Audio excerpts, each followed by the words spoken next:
So I was 10 years old, and I still have fond memories of this summer camp I went to with my cousin that was just 3 months younger than myself. So we grew up like this, really, really playing a lot, especially at big family parties on my father's side of the family. But I'd get dropped off at his house a lot for the weekends, and probably about more than half of those weekends, we'd go up to their beach house. Their father was a lawyer. We'd go up to their beach house in Oxnard, Silver Strand Beach, one of the best surf spots in all of Southern California. But this summer camp was kind of an Indian theme, and we got to live in huge teepees. And then they had like a general store that sold all kinds of like little leather pouches, handmade, and you'd also could take a leather craftsman class and make your own leather stuff.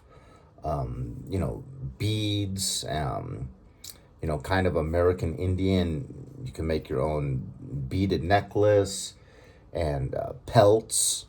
It was really, really cool, especially since I was an Indian guide. Instead of becoming a Boy Scout, became an Indian guide.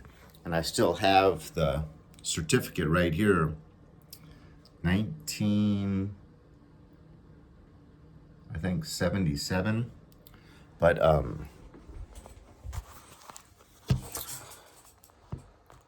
that was really cool. So that was right up my alley, and they had like archery contests, which I won. I was into bow and arrows a lot back then, so I won a ribbon there. I won a ribbon in the swimming. They had swimming races. We'd go on long hikes, and then in the evenings, it was a Presbyterian-based summer camp, and we'd sing "Kumbaya, my Lord, Kumbaya, my Lord, Kumbaya," and a bunch of other religious songs. So it was just great living in a teepee. So in each teepee, there was like 5 or 6 kids, and the beds circled the perimeter of the round teepee. And it wasn't a bed, it was just a cot. And at the foot of every cot was your little metal box. If there's a name for it, but that's where you'd put in your stuff. And it wasn't locked. But at one of these campfires, they instructed us how to, when you got some time and if you're willing, to get alone and ask the Lord to take up a residence in your heart and to reside there. Invite the Holy Spirit into your heart.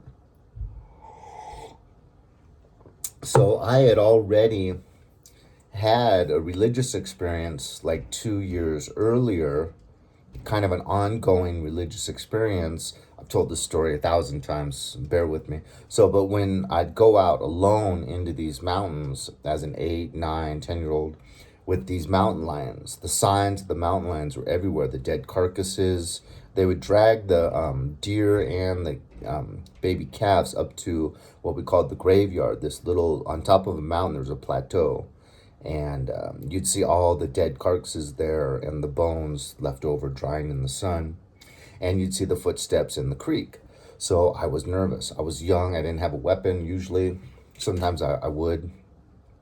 But so I was all on board. I was like, I've already met this Jesus guy, let me do this. So the next day, I went into my teepee and I was alone. So I got down on my knees with my elbows on my cot and asked the Lord, followed this prescribed method, and used the words that I was taught to ask the Lord into my heart and to take up a residence there.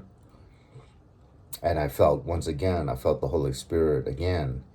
And I became really, really good mood and happy that night.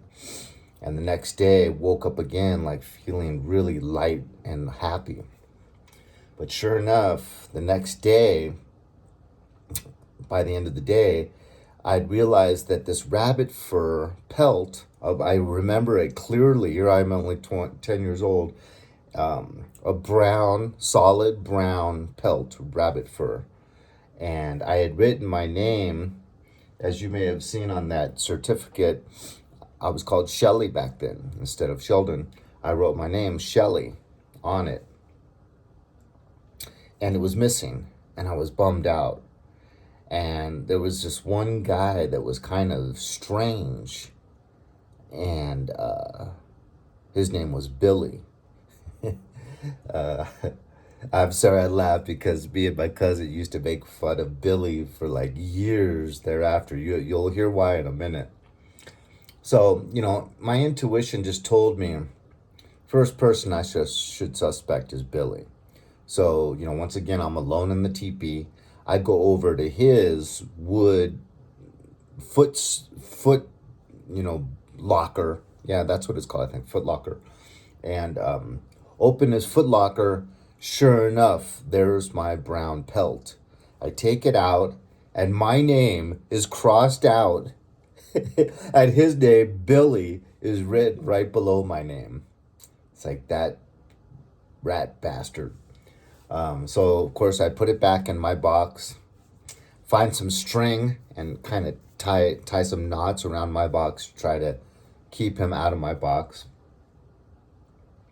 So it's funny, though, right after I ask the Lord into my heart, the very next day, I'm already kind of getting persecuted, having something stolen from me. And then either that night or the next night, I wake up in the middle of the night with this guy, Billy, standing over me, kind of like happy and almost like giddy and breathing deeply. So this is going to be weird, me imitating him, but like a pervert, right? And I'm just like, get away from me. And you could roll to the side. I rolled to the side of my cot to where the edge of the tent was, and there was a little 1 foot or 10-inch opening at the bottom of the tent. So I pushed myself into the canvas of the tent, rolled down to the ground, and rolled out of the tent. And then he immediately stepped up to my cousin, Philip, and starts doing the same thing. So then Philip copies what I had just did and rolled out of the tent. So here we are sitting there in our underwear in the dirt, just laughing, going, oh my God, what's wrong with Billy? Billy's got a problem. Oh, man. But I think it is kind of exemplary of what happens right away when you consign yourself over to the Lord. I don't know if Philip had asked the good Lord into his heart or not, but he was much more of a church-going family than my family. They went to Presbyterian services every weekend, and his grandfather was a pastor. That's how he'd actually made his living. So his father's father had been a pastor his whole life. That's it. That was his number one way of making an income.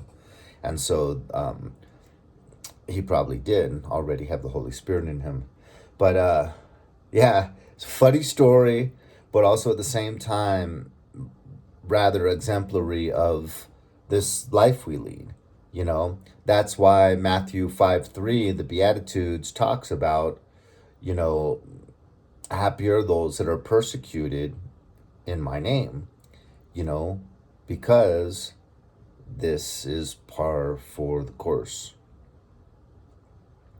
And it really does start young. This guy was influenced, you might say. So there you have it. Let me know if you like the story. Billy. Have a good night or a good day whenever you're hearing it. God bless.